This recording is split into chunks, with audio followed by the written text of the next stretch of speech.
¿Qué tal, chicos de Colegio Líder del nivel número 4?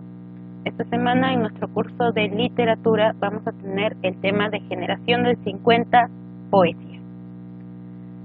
Muy bien, nosotros hemos estado hablando, ¿no es cierto?, sobre la generación del 50, vimos a los narradores al inicio y luego su máximo exponente, que era Julio Ramón Ribeiro. Aparte de la narrativa, que tuvo grandes exponentes como los que nosotros hemos mencionado, la poesía va a ser otro de los géneros literarios que va a destacar durante este tiempo.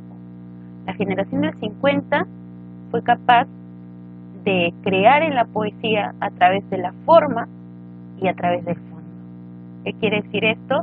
Que se preocuparon por la estructura, algunos poetas, y otros se preocuparon por hacer una crítica social. Entonces, la poesía también fue muy importante durante el aspecto de esta generación, que va a dar inicio a grandes poetas que obviamente tuvieron como influencia a los más grandes exponentes de nuestra poesía peruana e innovadores, que son José María Eguren y César Vallejo. Muy bien, definición. Fue un grupo de poetas cuya aparición se dio en momentos que empezaban a reconocer a Vallejo como el exponente máximo de la poesía peruana. Vallejo, ¿no es cierto? Cuando hablamos, ¿se acuerdan sobre él?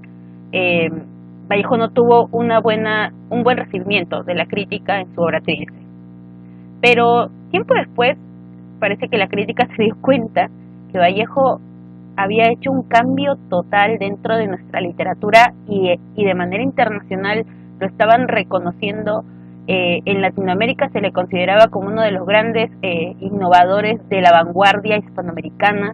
Entonces ya había cierto reconocimiento de Vallejo, un Vallejo lamentablemente abandonado en París y que juró jamás volver al Perú. Bueno, es en este tiempo donde va a surgir poetas que se van a inspirar en él. Se dio inicio a partir de los años 45 y 50, según el panorama de la literatura peruana. En los últimos años la poesía ha tomado un estilo impresionista. Las nuevas generaciones buscan expresar sus vivencias con estilo propio y el uso del lenguaje cotidiano que se llama antiacadémico. La poesía antiguamente, ¿no es cierto?, vimos que destaca mucho con lo que es en la rima. Un soneto, tengo que contar 11 y 7 sílabas. Ya, lo que hace la poesía en este tiempo es utilizar mucho el coloquialismo. O sea, palabras de uso diario, como si estuvieras contando una parte de tu vida, pero obviamente de diferentes formas, ¿no? Expresar sentimientos, o sea, cualquiera puede decir, un poema amoroso no tiene mucha influencia o no es algo muy destacado, ¿no? Cualquiera puede hacer un poema de amor, pero no al nivel que lo hicieron estos poetas. Características. Renovación del lenguaje literario. Ya desde Vallejo vimos que se dieron los neologismos creados por él. Entonces estos poetas también van a empezar a romper con lo tradicional, influencia de la vanguardia, ¿no? Tratan el tema de la ciudad a partir de la migración. Bueno, esto es un tema general en la generación del 50, nosotros ya hasta lo hemos explicado cuando vimos narrativa. Innovación de las técnicas literarias como el monólogo interior, estructuración equilibrada del relato, enfocan los problemas de los migrantes provincianos y barriadas.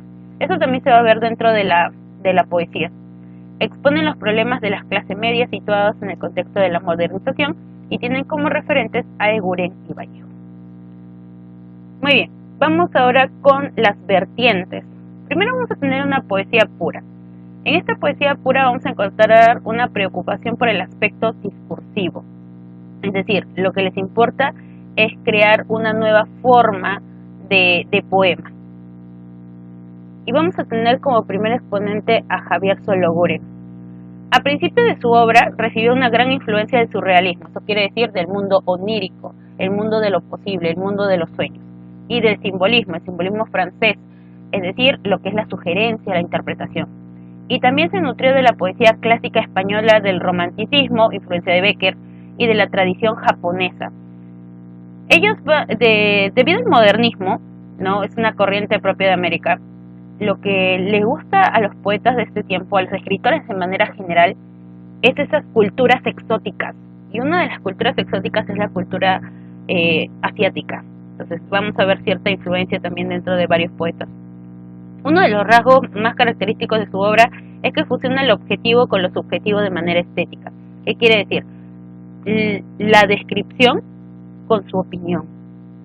Eso es lo que va a mezclar y va a crear un poema. Ahí tenemos algunos poemas como poesía, su poesía está El Morador, Detenimientos, Dédalo Dormido, Bajo los Ojos del Amor, Otoño en Dechas, Estancias, que es uno de los más conocidos y más, que se puede decir que salió más, ¿no es cierto?, traducido al inglés en 1961, Premio Nacional de Poesía 1960, esta obra, por eso es bastante importante. La Gruta de la Sirena, Vida Continua, Recinto, que también es otro poemario importante, Surcando el Aire Oscuro y Corola Parva. Muy bien, aquí tenemos un pequeño poemita que se llama Memento. Los que caímos más de 7 veces y aún en cada paso, y sin embargo no somos los caídos. Sentimos un extraño dolor por los caídos. Nosotros, tú y yo, los que caemos con profunda unción de hijo a padre, encendemos de vida a los caídos.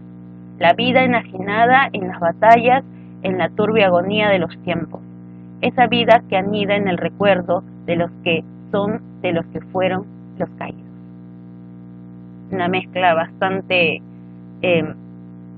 buena, ¿no es cierto? Porque dice, los que caímos más de 7 veces y aún en cada paso, sin embargo no somos los caídos. O sea, hay un enfrentamiento, una antítesis entre los versos. Es muy importante de aquí Javier Sologuren como uno de los poetas más intimistas, es decir, que muestra bastante sus sentimientos y emociones. Muy bien. Bueno, pero antes de continuar, por favor, todo lo que estamos viendo es parte de lo teórico que ustedes tienen que copiar, sí, hasta el poema, por si se preguntan, sí, hasta el poema. Muy bien, continuamos. Jorge Eduardo Eyelson es uno de los grandes poetas de la generación del 50 y más reconocidos, porque Eyelson tiene mucha influencia del tema del cuerpo, que lo tocó Vallejo. Tuvo una influencia marcada de Guren, Westphalen y Vallejo entre los nacionales, de Breton, Prévert y Ezra Pound entre las vanguardistas extranjeros. A finales de los años 40 viajó a París y disfrutó del extraordinario ambiente creativo francés. Los poetas de este tiempo, de la generación del 50, les interesa mucho ir a París por ser el punto central del intercambio poético, del intercambio cultural, porque los diferentes poetas, diferentes escritores de varios países, es como que París es el foco central. Entonces ahí va a recibir influencia de varios de ellos, va a convivir con muchos de ellos, va a conocerlos personalmente, y esto también va a influenciar dentro de sus obras literarias.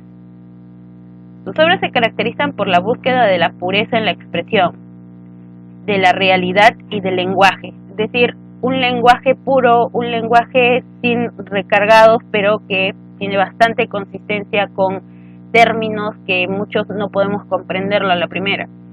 Entregado a una experimentación vanguardista que le permite un diálogo inédito con algunos aspectos de la cultura precolombina peruana. Es decir, le gusta mucho utilizar los términos indígenas. La cosmovisión es una de las influencias más importantes dentro de sus poemas. Aquí tenemos sus poemas más importantes como Canción y Muerte de Rolando, Reinos, Habitación en Roma, que es uno de sus poemarios más conocidos, Mutatis Mutandis, también otro más conocido, El Cuerpo de Juliano, que habla sobre la experiencia del cuerpo del varón. Lo que pasa es que Eyelson era homosexual y de alguna manera esto también influencia dentro de sus obras, y lo vemos en El Cuerpo de Juliano, que es una prosa, ¿ya? Poesía escrita, Noche Oscura de Cuerpo, Prima y Muerte de María, Antología, Sin Título y Ceremonias. Muy bien, vamos aquí, por ejemplo, Cuerpo Enamorado, ¿no? El tema del cuerpo es muy importante dentro de las obras de ellos. Miro mi sexo con ternura, toco la punta de mi cuerpo enamorado, y no soy yo que veo sino el otro, el mismo mono milenario que se refleja en el remanso y ríe. Amo el espejo en que contemplo mi espesa barba y mi tristeza, mis pantalones grises y la lluvia. Miro mi sexo con ternura, mi glande puro y mis testículos, repletos de amargura. Y no soy yo que sufre, sino el otro, el mismo mono milenario que se refleja en el espejo y llora. Profesora, qué raro poema, ¿no? Cualquiera puede decir. Lo que hace Ellison es colocar cada parte del cuerpo que se considera tabú durante ese tiempo, y la verdad algunos lo consideran hasta el día de hoy. Y lo que él hace es recargar emoción en cada parte del cuerpo, ¿ya? Unos dicen, uno se enamora con el alma, pero él transmite ese amor, esos sentimientos a través del cuerpo, porque el cuerpo también se enamora, y eso se ve desde el título. Muy bien, continuamos. Nuestra siguiente poeta purista es Blanca Valera. Blanca Valera es mejor dicho, una de las primeras poetas más reconocidas de nuestro país. Blanca Valera es una de las grandes voces femeninas de la literatura peruana, una de las más conocidas. Desde ella, más que nada desde ella, comienza la parte de la poesía de las mujeres. Su trayectoria poética está basada en la búsqueda de su identidad, posee carga onírica, es decir, utiliza el surrealismo, también presenta poesía metafísica e intelectual, es decir, una poesía filosófica, una poesía reflexiva. Metafísica quiere decir más allá, mira el alma. Sin dejar de lado la identidad femenina, teniendo en cuenta los misterios de la vida y la muerte del ser humano. Muchos creen que Blanca Valera trató de escribir como escribían los escritores varones en ese tiempo, para poder ganarse un pequeño espacio dentro de la literatura peruana, ¿no? Pero Blanca Valera, como que al inicio podemos observar eso en sus primeros poemas, pero luego ella no deja su identidad de mujer. O sea, también lo coloca, también ve esas necesidades.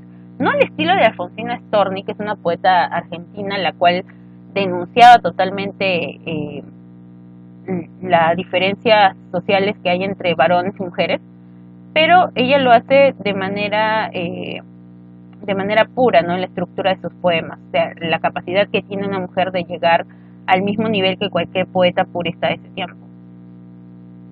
Alejada voluntariamente de todo lo que pueda ser reconocimiento literario, gloria u honor público, Blanca Valera se ha mantenido en una cierta resistencia cultural, ética y estética. Lo que pasa es que a Blanca Valera no le gustaba mucho eso de asistir a ponerse galardones o a las premiaciones. No hay muchas entrevistas sobre Blanca Valera porque no le gustaba. Frente a dogmatismo de todo signo, y de ello surgió una voz radicalmente moderna y abismalmente volcada en sus raíces. Le gusta mucho el hablar sobre su pueblo de origen. Por eso su primer poemario, que es Ese puerto existe, se iba a llamar El puerto de Supe. Hay un poema adentro que se llama así, que donde ella se retiró de este lugar que era bastante tranquilo para poder escribir sus poemas y sentir esa conexión con su tierra.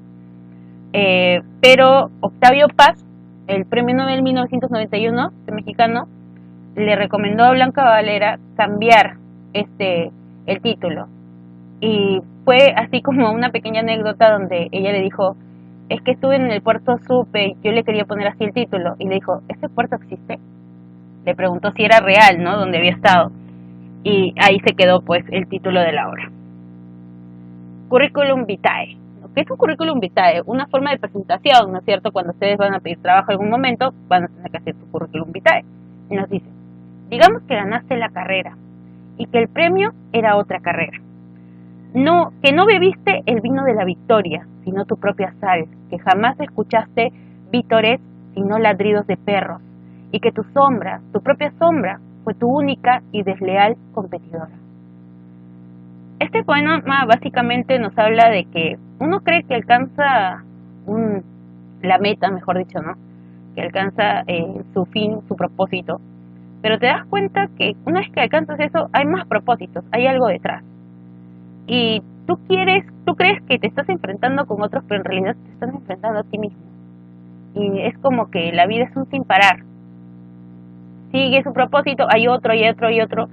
Y en vez de saborear la victoria, ¿no? En algún momento, simplemente sigues recibiendo más críticas de que tienes que continuar, de que esta meta está mejor. Eso es lo que nos transmite aquí. Muy bien, ahora pasamos a la vertiente de la poesía social. Y este tipo de vertiente lo que hace, dice, hacer de la poesía un medio de la denuncia social. Lo que aquí va a importar bastante es el tema del mensaje. Y nuestro primer exponente es Alejandro Romualdo. Recoge distintas influencias y las sintetiza en una fórmula muy personal. Es decir, tiene convivencia con varios autores de ese tiempo. Esta generación se reunía bastante y entre ellos intercambiaban sus propias ideas. Entonces va a tener bastante influencia en ese aspecto y lo va a utilizar dentro de su propia poesía. El cuidado del vocabulario evoca la estética del modernismo. Al hablar de la estética del modernismo, eso quiere decir de que Alejandro Romualdo va a ser muy perfeccionista y muy detallista en colocar sus poemas. O sea, muchos creen que cuando se dedica mucho al mensaje, olvida la estructura del poema, cosa que no pasó con Alejandro Romualdo. Los temas existenciales provienen de César Vallejo. Su visión a menudo universal de la naturaleza recuerda la poesía de Pablo Neruda, de la parte de Pablo Neruda de la época de vanguardismo, ¿ya? Pablo Neruda, premio Nobel chileno, tiene etapas dentro de su poesía, y una etapa es la etapa vanguardista, donde va a hablar sobre el cansancio de la vida frente al tema de lo urbano, y va a destacar mucho la naturaleza como la forma de encontrarse a sí mismo, y esto también va a tener mucha influencia dentro de las obras de Romualdo. La poesía de Romualdo se transforma y se torna materialista, es decir, que uno puede percibirla. La poesía de Romualdo se distingue todavía por una preocupación de orden religioso y por el tema del dolor. Es decir, ciertos aspectos de la religión van a seguir como temas dentro de sus poemas y también del dolor universal, así al estilo de Vallejo. Aquí tenemos un pequeño poema, bueno, no tan pequeño, que se llama Si me quitaran totalmente todo, ¿no? Bueno, haciendo un poco de hincapié al tema que está pasando en nuestro país, ¿no? Nos dice, si me quitaran totalmente todo, si, por ejemplo, me quitaran el saludo de los pájaros o de los buenos días, del sol sobre la tierra, me quedaría aún una palabra. Aún me quedaría una palabra donde apoyar la voz. Si me quitaran las palabras o la lengua, hablaría con el corazón, en la mano o con las manos en el corazón. Si quitaran una pierna, bailaría en un pie. Si me quitaran un ojo, lloraría en un ojo. Si me quitaran un brazo, me quedaría el otro, para saludar a mis hermanos, para sembrar los surcos de la tierra, para escribir todas las playas del mundo con tu nombre, amor mío. Hermoso poema, ¿no? Continuamos y ahora tenemos al gran Washington Delgado. Su poesía vacila entre la melancolía, a que la impulsa la constatación del mundo que el poeta atisba y una invocación de la dicha que debe existir al alcance de nuestro mundo cotidiano. ¿Qué quiere decir esto? Que él presenta ese tipo de tristeza frente al mundo, no una tristeza tampoco de pesimista, sino una tristeza por nostalgia. Delgado trató de incorporar la historia a su poesía y de conciliar los fines de esta con las de las causas sociales. Recordando un poco sobre diferentes épocas por las que el Perú ha pasado, por diferentes procesos por los que ha pasado, los coloca dentro de sus poemas. Con una dicción irónica y un tono sentencioso, creó una poesía objetiva, partiendo de la premisa de que las cosas cambian cuando los hombres se juntan. La unidad del pueblo, ¿no? La unidad para poder hacer el cambio. Entre sus poemas, entre sus obras destacan Días del Corazón, Para Vivir Mañana, que es uno de sus poemarios más conocidos, Un Mundo Dividido, Reunión Elegida, Historia de Artidoro, La Muerte del Doctor Octavio Aguilar, Historia de la Literatura del Perú Republicano. Es un ensayo, obviamente, ¿no? Y aquí tenemos un pequeño poema que se llama Allá lejos. Allá lejos otros ojos hundidos en los tuyos verán maravillados el mundo que iluminas. Otros oídos insaciables entrarán en tu voz y otros labios posados en tus labios. Sabrán ya como el amor existe cerca de ti, lejos de ti. Bastante simple, ¿no es cierto?, dentro del mensaje, no es muy recargado y es bastante objetivo cuando trata de mostrar sus sentimientos. Y tenemos a Juan Gonzalo Rosé. Rosé es expresionista y de profundas raíces sentimentales. Al ser expresionista así al estilo de Franz Kafka, eso significa que sus emociones y sus sentimientos siempre van a estar de por medio en sus poemas. Rosé partió de una poesía social y revolucionaria hacia un creciente interés por la perfección de la forma y el reencuentro de un temple austero, un aura de ironía y un humor muy personal. Su lenguaje es sobrio, melancólico y cargado de ternura. Gonzalo Rosé, al inicio de sus poemas podemos encontrar poemas de bastante denuncia social, ¿ya? Pero luego encontramos que él va a tratar de cambiar eso. Lo que él va a hacer es perfeccionar a través de los valses. Vamos a encontrar que en varias baladas criollas van a estar fragmentos de los poemas de Juan Gonzalo Rosé. Ya, él tiene, y por eso perfecciona la parte de la forma. Algunos lo confunden también con poetas puristas, pero la parte revolucionaria es muy importante todavía para Rosé. Muy bien, aquí tenemos uno de los poemas que es más bonito y que suena eso como si fuera música dentro de